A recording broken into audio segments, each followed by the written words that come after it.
High. তো আজকে কথা বলবো ক্যাম্বেল রাশিয়ান ডোয়ার্ফ হ্যামস্টারের একটা খুব ক্রিটিক্যাল রাদার ভেরি পেইনফুল একটা মেডিকেল কমপ্লিকেশন নিয়ে, মেডিকেল ইস্যু নিয়ে। সেটা হচ্ছে ডিস্ট্রশিয়া। সো হোয়াট ইজ ডিস্ট্রশিয়া বা হোয়াট ডিস্ট্রশিয়া বেসিকলি ইজ, এটা আমার মনে হয় আগে জানানো দরকার আগে টার্মটা বলার আগে। তো ডিস্ট্রশিয়া হচ্ছে বেসিক্যালি এক কথায় বলতে গেলে ওয়েলপিং কমপ্লিকেশন বা বার্থিং কমপ্লিকেশন।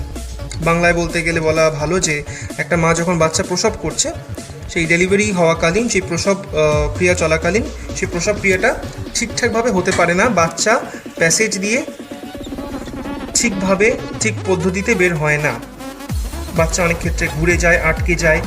তো সেটার ক্ষেত্রে মা কিন্তু ইজিলি বাচ্চাটাকে সহজে প্রসব করতে পারে না, সেটাই হচ্ছে ডিস্ট্রশিয়া। তো কমপ্লিকেশন যেটা নর্মালি হওয়ার কথা সেটা হয় না, হয়ে গিয়ে কমপ্লিকেটেড ব্যাপারটাকে আমরা ডিস্ট্রশিয়া হিসেবে বলছি। তো ডিস্ট্রশিয়া শুধুমাত্র যে এদের ক্ষেত্রেই হয় তা কিন্তু নয়। ডিস্ট্রশিয়া স্পেসিফিক্যালি ক্যাটলের ক্ষেত্রেও খুব একটা কমন ইস্যু, যেমন লাইক কাউস, শিপ, গোট ইত্যাদি। অ্যান্ড উই দ্য হিউম্যানস আর also included in this list. তো এরা এত ছোট একটা প্রাণী হওয়া সত্ত্বেও এরাও কিন্তু এই লিস্ট থেকে বাদ যায়নি। এরা এতটা ডেলিকেট যে এই ডিস্ট্রশিয়ার পেনটা এরা নিতে পারে না। তো এদের ক্ষেত্রে ডিস্ট্রশিয়াটা কীভাবে কাজ করে? হায়ার অ্যানিমালসের ক্ষেত্রে তো এখনকার অনেক advance technology, advance medical facilities রয়েছে, যেটা অ্যাপ্লাই করলে, মেডিসিনস আছে সেটা অ্যাপ্লাই করলে ওরা ঠিক হয়ে যায়, ডেলিভারিটা ইজিলি করেই ফেলা যায়। বা এদের ক্ষেত্রে ব্যাপারটা হচ্ছে একটা ক্যাম্বেল রাশিয়ান ডোয়ার্ফ হ্যামস্টার ফিমেলের বাচ্চা ডেলিভার করতে সময় নেওয়া হচ্ছে 1 থেকে 1.5 ঘন্টা অন অ্যাভারেজ অন জেনারেল। যেটা কিনা ডিস্ট্রশিয়া হয়ে গেলে সেই সময়সীমাটা কিন্তু 1 থেকে 1.5 ঘন্টায় সীমাবদ্ধ থাকে না, সেটা সময়সীমাটা এক্সটেন্ড করে কি 33 থেকে 34 ঘন্টা পর্যন্ত এক্সটেন্ড করে যায়, উইচ মিনস 33 to 34 আওয়ার্স পর্যন্ত এক্সটেন্ড করে যায়। এবং হেভি ব্লিডিং হয় এবং আলটিমেটলি ফিমেলটা পেটে বাচ্চা নিয়ে মারা যায়, বা হয়তো 2-3টে বাচ্চা প্রসব করলো, বাকিটা পেটে নিয়ে মারা গেল। এটাতে এই ডিস্ট্রশিয়াতে অলমোস্ট 72 to 85% ফিমেলস যারা ফার্স্ট টাইম ডেলিভার করছে, যারা ফার্স্ট টাইম মা হচ্ছে, তারা কিন্তু সাফার করে, তারা কিন্তু এটার অ্যাটাক হয় ডিস্ট্রশিয়াতে। তো এই ডিস্ট্রশিয়া এমন একটা রোগ যেটার কিন্তু কোনো ট্রিটমেন্ট নেই, যে মানে এদের ক্ষেত্রে বলছি সার্টেন একটা মেডিসিন দিলাম যে, বা এমন কোনো ফুড যে ফুডটা খাওয়ালে ডিস্ট্রশিয়া কোনোদিন হবেই না, এরকম কিন্তু কোনো ব্যাপার নেই। ডিস্ট্রশিয়া হতেই পারে, আবার নাও হতে পারে, বাট হলে এদের ক্ষেত্রে স্পেসিফিক্যালি বলছি কোনো মেডিসিন এখনো পর্যন্ত বের হয়নি এদের। কারণ অনেকগুলো এদের জন্য মেডিসিন দেওয়া মানে অনেক কিছু প্যারামিটার্স থাকে। ফার্স্ট হচ্ছে কী মেডিসিন দেবো, নাম্বার 2 কতটা ডোজ দেবো, এক্স্যাক্ট ডোজেজ, কারণ এতটা ছোটো অ্যানিমাল, এদের জন্য এক্স্যাক্ট ডোজেজ কী হবে। থার্ড হচ্ছে এটার যে ডোজটা আমরা অ্যাপ্লাই করলাম সেই ডোজটার এগেনস্টে বা এটার রেসিপ্রোকেশন আমরা পাবো কতটা, বা সেটা সাইড এফেক্ট কতটা হবে, কাজ তো না হয় করলো, বা কাজের থেকে অকাজটা কতটা হবে। কারণ অকাজ মানেই কিন্তু এখানে একটা খুব ভাইটাল ইস্যু, এরা কিন্তু খুব একটা সময় দেয় না। এই যে বললাম 33 থেকে 34 আওয়ার যে সময়টা কিন্তু সাফারিংয়ের, বাট এটা এক্সপায়ার করে যেতে কিন্তু সময় লাগবে জাস্ট আধ ঘন্টা। যদি এক্সপায়ার করার হয় আধ ঘন্টা থেকে 40 মিনিট সময় দেবে এক্সপায়ার করে যেতে, এর বাইরে কিন্তু সময়টা আমরা পাবো না। তো এদের ক্ষেত্রে এরকম কোনো ব্যাপার নেই কি যে একটা মেডিসিন দিলাম, ঠিক আছে কাজ করলো না, আর একটু ওয়েট করা গেল, তারপর আরও একটা মেডিসিন দিলাম, তারপরে সেটা কাজ করলো, তারপর সুস্থ হলো, এই এতটা সময় এরা দেয় না। তো আমাদের যা করতে হবে খুব ফাস্ট করতে হবে, বাট আলটিমেটলি করবোটা কি, করার তো কিছু নেই। তো ডিস্ট্রশিয়াতে আমি এই ফিমেলটাকে এখানে বারবার দেখাচ্ছি, একেই আমি দেখাচ্ছি কারণ she was suffering from dystocia for a long time, but ultimately now out of God's grace she is out of danger. She is successfully delivering her pups, she is on a track. Already 4টে বাচ্চা দিয়েছে and still more to come, আরও মোটামুটি 2-3টে হবে যা দেখে মনে হচ্ছে। তো ডিস্ট্রশিয়া এদের ক্ষেত্রে আটকানোর বা প্রিভেন্টিভ মেজার যদি বলা যায়, সেক্ষেত্রে কিন্তু সেরকমভাবে কোনো মেডিসিন নেই, বাট হ্যাঁ একটা পদ্ধতি যেটা কোয়াইট আনসাইন্টিফিক, বাট আমার ক্ষেত্রে অ্যাটলিস্ট কিছু রেজাল্ট দিয়েছে, আমার এক্সপিরিয়েন্স ওয়াইজ আমি কিছু রেজাল্ট পেয়েছি। সেটা হচ্ছে যে গরম জায়গায় রাখবেন না, বা বিকজ ডিস্ট্রশিয়া কিন্তু স্পেসিফিক্যালি এই যে গরমকাল আসছে, গরমকালেই কিন্তু ডিস্ট্রশিয়ার প্রকোপটা খুব বেশি পরিমাণে দেখা যায়। তো একটাই রিকোয়েস্ট করবো, গরম জায়গায় রাখবেন না, ঠান্ডা জায়গায়, যতটা সম্ভব ঠান্ডা জায়গায় রাখুন। তাই বলে এসি চালিয়ে এসির নিচে রাখবেন না, বিকজ এসি যেমন ঠান্ডা দেয়, at the very same time আমাদের মাথায় রাখতে হবে এসি ঠান্ডা দেওয়ার সাথে কিন্তু ময়েশ্চার টেনে বার করে নেয়, which is harmful for them. For the newborn পাপস গায়ে ময়েশ্চার থাকাটা, বা মায়ের ক্ষেত্রেও গায়ে ময়েশ্চার থাকাটা খুব ইম্পর্ট্যান্ট। তো ময়েশ্চার এখানে খুব ভাইটাল রোল। তো এসি চালাবো না, বাট ঠান্ডা জায়গায় রাখবো যেখানে আমরা ময়েশ্চারটাও পাবো, at the very same time ঠান্ডাটাও পাবো। তো এই হলো ডিস্ট্রোসিয়া। এবার ডিস্ট্রোসিয়া হওয়া একটা ফিমেল আমি আপনাদের দেখাবো যে already who is going through this procedure, who is going through this painful procedure, যে ডিস্ট্রোসিয়াতে সাফার করছে, এরকম একটা ফিমেলকে আপনাদের দেখাবো। তো আমরা এখানে এই সেটআপের মধ্যে একটা ফিমেল দেখতে পাচ্ছি, which is a purely Campbell Russian dwarf, and she is definitely suffering from dystocia. যদিও ওপর থেকে বিশেষ কিছু বোঝা যাবে না, বাট আমি চেষ্টা করবো আরো ক্লোজ ভিউ নেওয়ার। বাট ওকে ডেফিনেটলি দেখে বোঝা যাচ্ছে ও কিন্তু খুবই স্ট্রেসড। একটু ওর ডরসাল হাইন্ড রিজিয়নটা ফলো করবেন, আশা করি বোঝাতে পারছি কি দেখাতে চাইছি আমি ওকে তুলে আপনাদের সামনে আরো ভালো করে দেখাবো, যাতে আপনারা বুঝতে পারেন যে what is dystocia and how it actually looks like. So guys, this is dystocia and it looks like this, exactly like this. এই যে পেটের তলার পোর্শন আমরা দেখতে পাচ্ছি পুরো ভেজা ভেজা মনে হচ্ছে, তো এটা কিন্তু আরও ভেজা ছিল, অনেক বেশি ভেজা ছিল। ও কিন্তু অনেকটাই নিজেই ক্লিয়ার আপ করে ফেলেছে, অনেকটা নিজে ক্লিন করেছে। নাহলে ডিস্ট্রোসিয়ার সিমটমস হচ্ছে টেল থেকে শুরু করে, টেলের পোর্শন থেকে শুরু করে, যে হাইন্ড লেগস থেকে শুরু করে, এই যে পেটের তলার রিজনটা পুরোপুরি রক্তে একদম ড্রেঞ্চ, যাকে বলে ইংলিশে একদম ড্রেঞ্চড ইন ব্লাড, রক্তে পুরো ভেজা থাকবে এবং খুবই কষ্ট হয় সেই ক্ষেত্রে।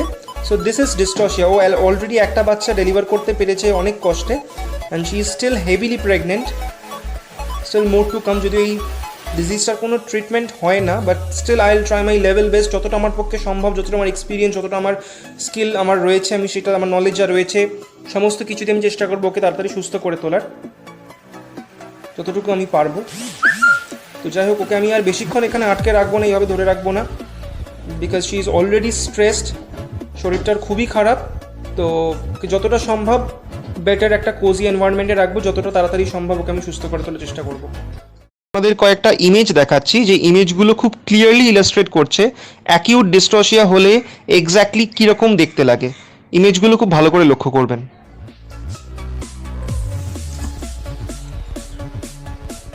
এই যে দেখা যাচ্ছে টেলটা কিন্তু পুরো ভেজা, অলরেডি খুবই অ্যাগ্রেসিভ, খুবই টেন্সড হয়ে রয়েছে, খুবই স্ট্রেসড, টেন্সড, খুবই অ্যাগ্রেসিভ হয়ে রয়েছে। তো ওকে যাই হোক আর ডিস্টার্ব করবো না। আচ্ছা, অনেকের মনে হতে পারে আমি গ্লাভসটা কেন পরলাম, তাদেরকে বলে রাখি গ্লাভসটা পরলাম এই কারণে কিন্তু নয় যে ও কামড়ে দেবে বা কামড়ানোর থেকে প্রোটেকশনের জন্য।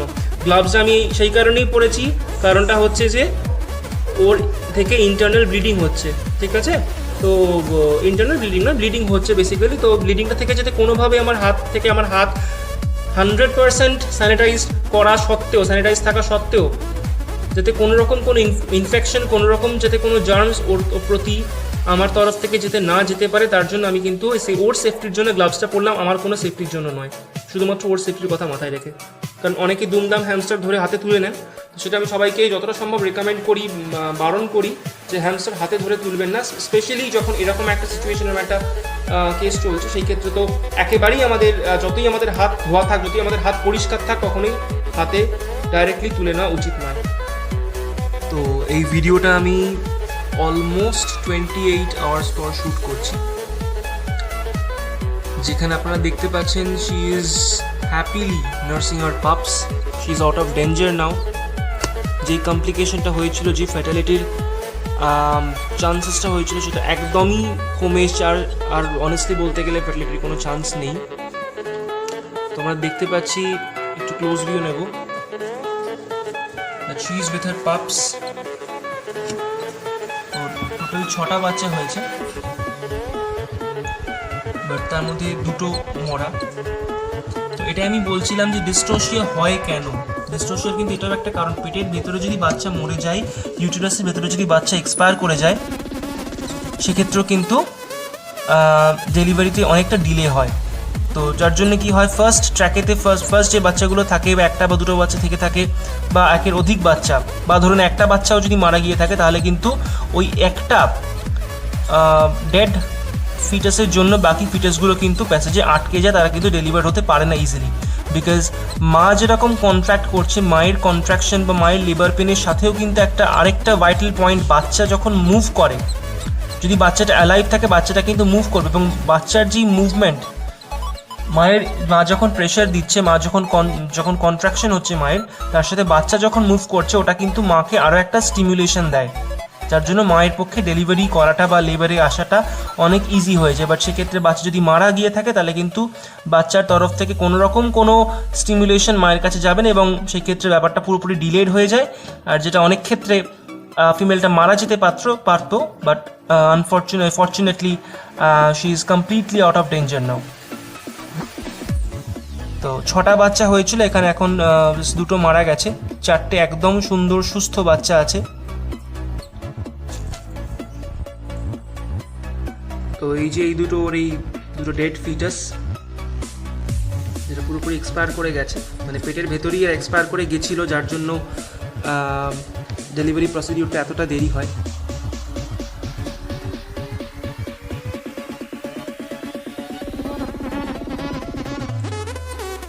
এবার আমি আপনাদের দেখাবো যে ও যে ডিস্টোসিয়া থেকে, এক্সট্রিম ডিস্টোসিয়া থেকে সাফার করছিল, সেটা থেকে ও যখন পুরোপুরি সুস্থ হয়ে উঠলো, এখন ওকে কীরকম দেখতে লাগছে, বা ওর আন্ডার সাইডটা কালকে আমি যেরকম দেখিয়েছিলাম আমার আগের ভিডিওর ক্লিপটাতে, কিন্তু ঘটনাটা গতকালে, সেই জন্য বলে ফেললাম কালকে।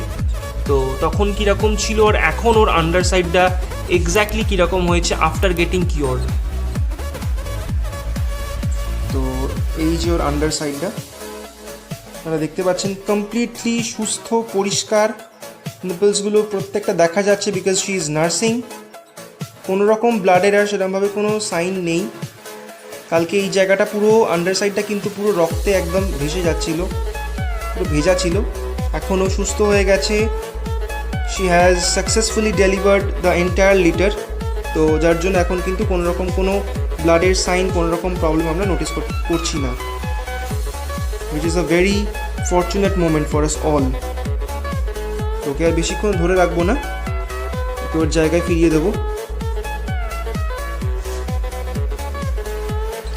তো আবারও বলছি, এই ধরনের কাজ করার সময় অলওয়েজ ইউজ আ গ্লাভস, ঠিক আছে? কারণ আমাদের হাত যতটাই পরিষ্কার থাক না কেন, যতটাই স্যানিটাইজ থাক না কেন, gloves is very much important in this things. আমাদের হাত থেকে যে সিবাম সিক্রেশনটা হচ্ছে, সেটাও কিন্তু ওদের পক্ষে এই সিচুয়েশন, এরকম ক্রিটিক্যাল টাইমে কিন্তু সেটাও হার্মফুল হতে পারে।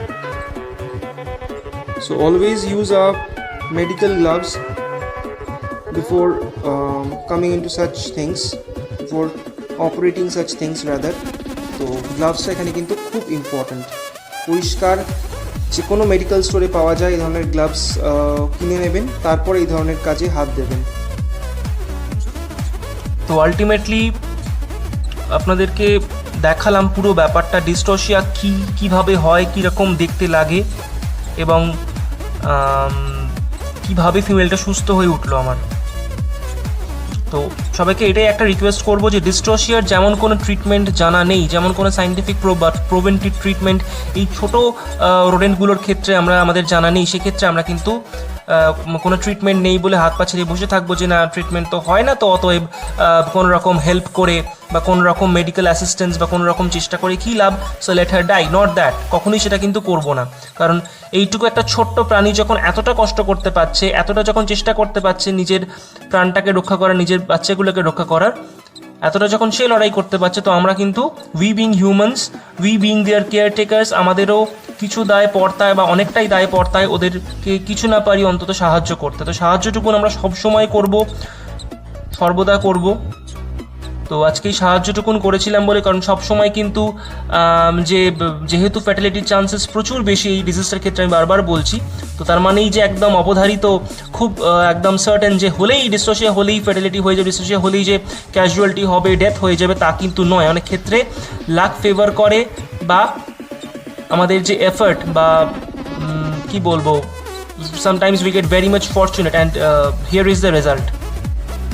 I'm indeed fortunate to save this female. তো অনেকটাই চেষ্টা করছিলাম, but ultimately she is completely out of danger now, কোনো প্রবলেম নেই ওর এখন। কারণ বাচ্চা কটা হলো, বাচ্চা কটা মারা গেল, সেটা কিন্তু আমাদের কখনোই ফার্স্ট প্রায়োরিটি বা ক্রাইটেরিয়া নয়। আমাদের ফার্স্ট ক্রাইটেরিয়া কিন্তু হচ্ছে ফিমেলটাকে, আমাদের যে লাভিং পেট, আমাদের যে হ্যামস্টার, তাকে কিন্তু তার লাইফটা কিন্তু সব থেকে বেশি গুরুত্বপূর্ণ এই ক্ষেত্রে। বাচ্চা কি হলো না হলো, কটা ডেড হলো, কটা হওয়ার পরে এক্সপায়ার করলো, সেটা কিন্তু আমাদের লুকআউট একেবারেই নয়। আমাদের ফার্স্ট প্রায়োরিটি হচ্ছে কিন্তু মাটা ওর হেলথ, ও ফিমেলটার হেলথ, ঠিক আছে? তো সেই ক্ষেত্রে আমরা সবসময় চেষ্টা করব, কারণ আমি আগেও বলেছি, অনেক ক্ষেত্রেই বলে থাকি, গাছ ভালো থাকলে ফলন কিন্তু আপনি আপ হবে। সবসময় ব্রিডিং মানেই প্রচুর রেজাল্ট, সাকসেসফুল রেজাল্ট, সবসময় কিন্তু এটা হবে না। কারণ মা যদি ভালো থাকে, আপনার গাছ যদি ভালো থাকে, পরবর্তীকালে আপনি ওর থেকে আবার রেজাল্ট নিতে পারবেন, আবার কিন্তু ও সাকসেসফুলি বাচ্চা ডেলিভার করতে পারবে। তাই সবাইকে একটাই রিকোয়েস্ট করব, ট্রিটমেন্ট নেই বলে হাল ছেড়ে কখনোই দেবেন না। যতটা সম্ভব চেষ্টা করবেন, যেই মেজার্সগুলো আমি বললাম সেই মেজার্সগুলো নেবেন। যতটা সম্ভব ঠান্ডা জায়গায় রাখার চেষ্টা করবেন, এসি ইউজ করবেন না। চেষ্টা আমাদের সবসময় করতে হবে, চেষ্টা করলে ভালো ফল পাওয়া যায়, অনেক ক্ষেত্রেই পাওয়া যায়, ঠিক যেমন এই ক্ষেত্রে পাওয়া গেছে, আমি পেয়েছি। তো চেষ্টা ডেফিনেটলি করবেন, বাকিটা তো ভগবানের হাতে। And thank you very much for watching this video. Thank you.